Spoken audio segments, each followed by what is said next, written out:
श्री रामचंद्र जी मंत्री के साथ बहुत तेजी से जा रहे थे। राम को ऐसे जाते देख बाहर खड़े सभी लोग आपस में बात कर रहे थे कि आखिर हुआ क्या है। महल में पहुंचने पर रघुवंश मणि श्री रामचंद्र जी ने देखा कि राजा दशरथ अत्यंत बुरी हालत में पड़े हुए हैं। मानो सिंहनी को देखकर बूढ़ा गजराज गिर गया हो। राजा के होंठ सूख गए थे, सारा शरीर जल रहा था, मानो मणि के बिना सांप दुखी हो रहा हो। पास में ही क्रोध से भरी कैकेयी को देखा तो लगा मानो साक्षात मृत्यु ही आ बैठी राजा के जीवन की अंतिम घड़ियां गिन रही हो। श्री राम स्वभाव से ही कोमल और करुणामय हैं। उन्होंने अपने जीवन में पहली बार यह दुख देखा था। इससे पहले उन्होंने दुख का नाम तक भी नहीं सुना था। तब भी हृदय में धीरज रखकर उन्होंने मीठे वचनों से माता कैकेयी से पूछा, हे माते, पिताजी के दुख का कारण बताइए ताकि उसका निवारण हो सके और उनका दुख दूर हो सके। यह सुनकर कैकेयी बोली, हे राम सुनो, इसका सारा कारण यही है कि राजा का तुम पर बहुत स्नेह है। इन्होंने मुझे 2 वरदान देने को कहा था। मुझे जो अच्छा लगा मैंने मांग लिया। उसे सुनकर राजा सोच में पड़ गए हैं, क्योंकि ये तुम्हें नहीं छोड़ सकते। इधर एक तरफ पुत्र का स्नेह और दूसरी तरफ उनका वचन है। राजा इसी धर्म संकट में फंस गए हैं। यदि तुम कर सकते हो तो राजा की आज्ञा मान जाओ और इनके कठिन क्लेश को मिटा दो। कैकेयी बेधड़क ऐसी वाणी में बोल रही थी जिसे सुनकर कठोरता भी व्याकुल हो उठे। जहां उसकी जीभ धनुष के समान है, वचन बहुत सारे तीर हैं और राजा निराश हैं।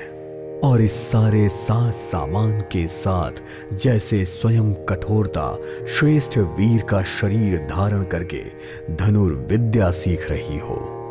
और फिर श्री रघुनाथ जी का सारा हाल सुनकर ऐसे बैठी थी मानो निष्ठुरता ही शरीर धारण करके बैठी हो।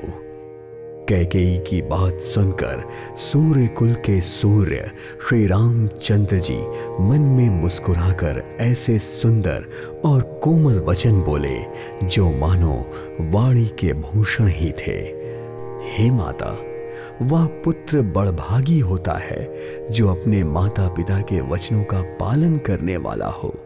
आज्ञा पालन के द्वारा माता पिता को संतुष्ट करने वाला पुत्र सारे संसार में दुर्लभ है।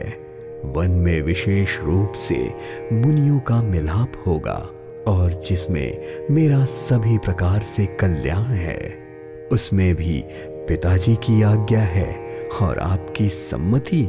मेरे प्राण प्रिय भरत राज्य पाएंगे। इन सभी बातों को देखकर यह प्रतीत होता है कि आज विधाता सब प्रकार से मेरे अनुकूल हैं। यदि ऐसे काम के लिए भी मैं वन ना जाऊं तो मूर्खों के समाज में सबसे पहले मेरी गिनती करनी चाहिए। तुम मन में विचार करके देखो, वे महामूर्ख भी ऐसा मौका पाकर कभी नहीं चूकेगा।